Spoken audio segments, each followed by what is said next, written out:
बोलो बम बम महादेव बम बम। देवी और सज्जनों, आज के इस वीडियो में मैं राजा मिश्रा चर्चा करने जा रहा हूँ 1 दिसंबर से लेकर के 15 जनवरी तक की कहानी को, कि आपके लिए 1 दिसंबर से 15 जनवरी तक का समय आखिर कैसा रहेगा। सूर्यदेव आपको इस 45 दिनों में उतार चढ़ाव की स्थिति, कुछ परेशानी, इन सब से लड़ने की शक्ति प्रदान करेंगे। सूर्यदेव आपको इतनी शक्ति दे देंगे कि किसी भी समस्या से लड़ने में अपने आप को आप सक्षम महसूस करोगे। देवी और सज्जनों, इस वीडियो को वो सभी लोग देख सकते हैं जिनकी जन्म राशि वृषभ है, जिनका जन्म लग्न वृषभ है, अथवा जिनकी नाम राशि वृषभ है। देवी और सज्जनों, सभी लोग इस वीडियो को देख सकते हैं। आपकी जानकारी के लिए बता दूं कि वृषभ राशि वालों के लिए सूर्यदेव का कुंडली के सप्तम भाव में प्रवेश जो है सो 15 दिसंबर तक है। फिर 15 दिसंबर से लेकर के 15 जनवरी तक सूर्यदेव का प्रवेश आपके कुंडली के नवम भाव में है। इन सब का क्या प्रभाव आपके ऊपर में पड़ेगा, इसको बताने की मैं बहुत ही संक्षिप्त में प्रयास करूंगा। आइए तो चर्चा आरंभ करते हैं। आप में से जो लोग मुझसे पर्सनल कंसल्ट करना चाहते हैं वो व्हाट्सएप के थ्रू कंसल्ट कर सकते हैं। 7062757996 आपके सामने में नंबर है। देवी और सज्जनों, सूर्यदेव का सप्तम भाव में बैठना, महर्षि कहते हैं कि आपके लिए स्त्री कलेश कारक समय 15 दिसंबर तक सूर्यदेव बनाने की कोशिश करेंगे। यानी कि जीवन साथी के साथ टेंशन तनाव की स्थिति, छोटी छोटी बातों पर में झगड़ा करना, छोटी छोटी बातों पर में लड़ाई झगड़ा की स्थिति, छोटी छोटी बातों पर में जिस पर में बाद में अफसोस होगा कि इस पे बच्चे भी नहीं लड़ते, हम कैसे इस पे बहस कर रहे हैं या हमने किया। यानी कि जीवन साथी के साथ कलेश कारक स्थिति को 15 दिसंबर तक सूर्यदेव सप्तम भाव में बैठ करके उत्पन्न करेंगे। सप्तम भाव में सूर्य के बैठने के कारण आप स्वाभिमानी जरूर बने रहेंगे। आपके साथ अगर कोई टकराने की कोशिश करता है, आपके साथ अगर कोई ये समझने की कोशिश करता है कि इसको कुछ कह दूंगा और ये सुन लेगा, तो ये उसकी भूल होगी, क्योंकि आप अपने स्वाभिमान की रक्षा करना बहुत अच्छे तरीके से जानते हैं। आपके साथ कोई बदतमीजी नहीं कर सकता, आपके साथ कोई उतार चढ़ाव से स्थिति की बातचीत नहीं कर सकता। अगर वो करेगा तो आप उसे जवाब देने में थोड़ा सा भी हिचक नहीं करेंगे, मुंह तोड़ जवाब देंगे। देवी और सज्जनों, कुंडली के सप्तम भाव में सूर्य के बैठने के कारण क्या होता है कि कठोर स्थिति उत्पन्न कर देते हैं, आपको कठोर बना देते हैं, हृदय से भी कठोर। परिस्थिति कितनी भी विपरीत कैसी भी हो जाए, कठोरता से उस परिस्थिति से सामना करने की शक्ति भी आपको ये सूर्यदेव प्रदान करते हैं।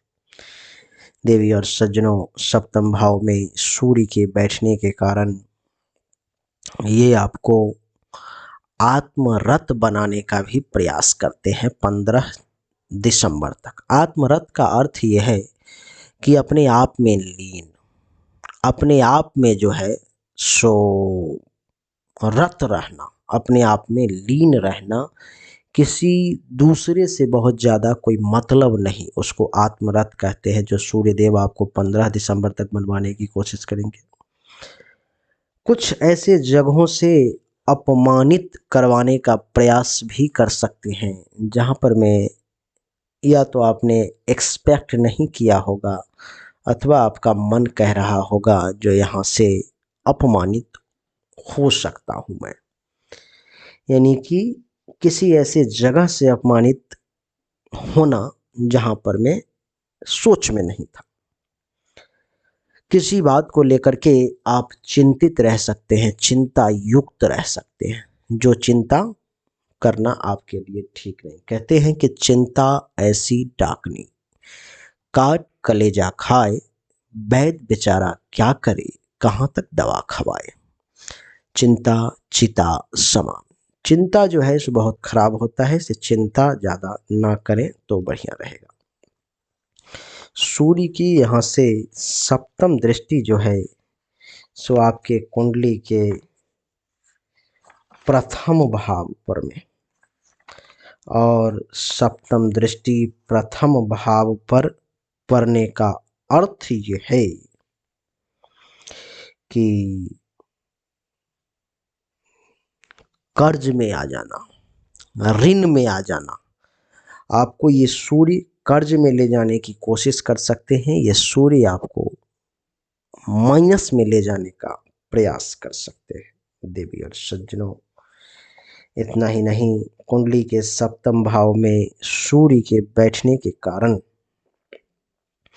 आप देखेंगे कि ये सूर्य आपको जीवन साथी के साथ टेंशन तनाव की स्थिति को तो उत्पन्न करेगा ही करेगा, और साथ ही आपके जीवन साथी पर खतरा भी उत्पन्न कर देगा, क्योंकि इसकी दृष्टि प्रथम भाव पर पड़ रही है। प्रथम भाव पर दृष्टि पड़ने के कारण ये आपको रजोगुनी बनाएगा। पैसों की चिंता नहीं करेंगे, कहाँ से आएगा, कल क्या होगा, इन चिंताओं को त्याग करके खूब भोग विलास आनंद राजाओं जैसी जिंदगी जीने का प्रयास करेंगे। आंख से संबंधित किसी प्रकार की कोई बीमारी परेशानी आपको निश्चित तौर पे परेशान कर सकती है। सामान्य तौर पर में हल्का फुल्का धन भी अपने पास में आएगा, क्योंकि प्रथम भाव पे दृष्टि है और सामान्य तौर पर आपको धनी बना सकते हैं। कहते हैं कि साधु सेवा करने का आपको अवसर मिलेगा, साधु संत की सेवा भी करेंगे, मंत्र मीटिंग करने में माहिर होंगे, वेद वेदांत के जानकार होंगे, खूब ध्यान लगा के अध्ययन करेंगे उनकी। अपने पिता की भक्ति करने का आपको अवसर मिलेगा। समाज राज्य राजा सबसे मान सम्मान की प्राप्ति होगी, और जो चिकित्सक वर्ग के लोग हैं, जो डॉक्टर वर्ग के लोग हैं, उन सबको भी आपसे लाभ जो है सो अवश्य प्राप्त होगा। देवी और सज्जनों, 15 दिसंबर के बाद जब ये सूर्यदेव आपके कुंडली के अष्टम भाव में आ जाते हैं, 8वें भाव में सूर्यदेव का आना आपके लिए क्या बढ़िया रहेगा क्या खराब, उसको समझिए। 8वें भाव में सूर्यदेव के आने के कारण कुछ पित्त प्रकृति का रोग आपको परेशान कर सकता है, पित्त रोग कुछ परेशान कर सकता है। आप चिंता युक्त हो सकते हैं, आप चिंतित रह सकते हैं, चिंता ज़्यादा परेशान कर सकती है।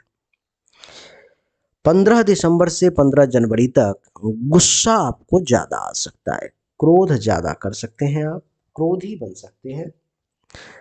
लेकिन हाँ, अष्टम भाव में सूर्य बैठा हुआ है तो क्या हुआ, कहीं ना कहीं से धन प्राप्ति का योग बनेगा, आप धनी कहलाएंगे।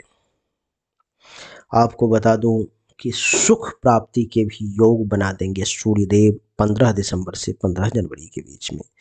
आप सुखी भी कहलाएंगे, आपके धैर्य में कमी नहीं होगी, आप धैर्यवान कहलाएंगे, आपका धैर्य मजबूत होगा। लेकिन कहीं कहीं ऐसी जगह उत्पन्न होगी जो आपको लगेगा कि अब मेरा धैर्य जवाब दे रहा है। सही चीज़ों में आपकी बुद्धि जो है कई बार काम नहीं करेगी। सूर्य की सप्तम दृष्टि द्वितीय भाव पर, और 15 दिसंबर से 15 जनवरी के बीच में धन और कुटुंब से सामान्य सुख के प्राप्ति का योग बनेगा। बहुत विशेष नहीं, बहुत कम नहीं, बहुत ज़्यादा नहीं, सामान्य, एक सामान्य मतलब जनरल सुख के योग का योग बनेगा। आँख से संबंधित किसी प्रकार की परेशानी आपको परेशान करने का प्रयास कर सकती है, नेत्र रोग, पशु व्यवसाय करने वाले लोगों को बढ़िया लाभ मिलने की संभावना है। कुछ जमा पूंजी आपका नुकसान भी हो सकता है और परिश्रम में थोड़ा धन का लाभ भी आपको मिल सकता है। और आपको बता दूं कि इस समय में कुछ कष्ट भी सहने की क्षमता आप में सूर्यदेव जागृत कर सकते हैं। आप किसी भी प्रकार से मुसीबत, किसी भी प्रकार की परेशानी से लड़ने के लिए तैयार रह सकते हैं। आपके पास इतनी शक्ति प्रदान कर देंगे। तो देवी और सज्जनों, 1 दिसंबर से 15 जनवरी तक की वृषभ राशि वालों की यही कहानी थी, जो हमने आपको बहुत ही संक्षिप्त में लेकिन आराम से बताने का प्रयास किया। उम्मीद करता हूँ कि आप समझ गए होंगे, आपको अच्छा लगा होगा। अगर आप समझ गए, अच्छा लगा, तो इस वीडियो को लाइक करें, शेयर करें, चैनल को सब्सक्राइब करके इसके बेल आइकन के बटन को दबाएं। एक बार फिर से आप सभी का बहुत बहुत धन्यवाद। Thank you so much. जय हिंद, वंदे मातरम। बोलिए राधे राधे।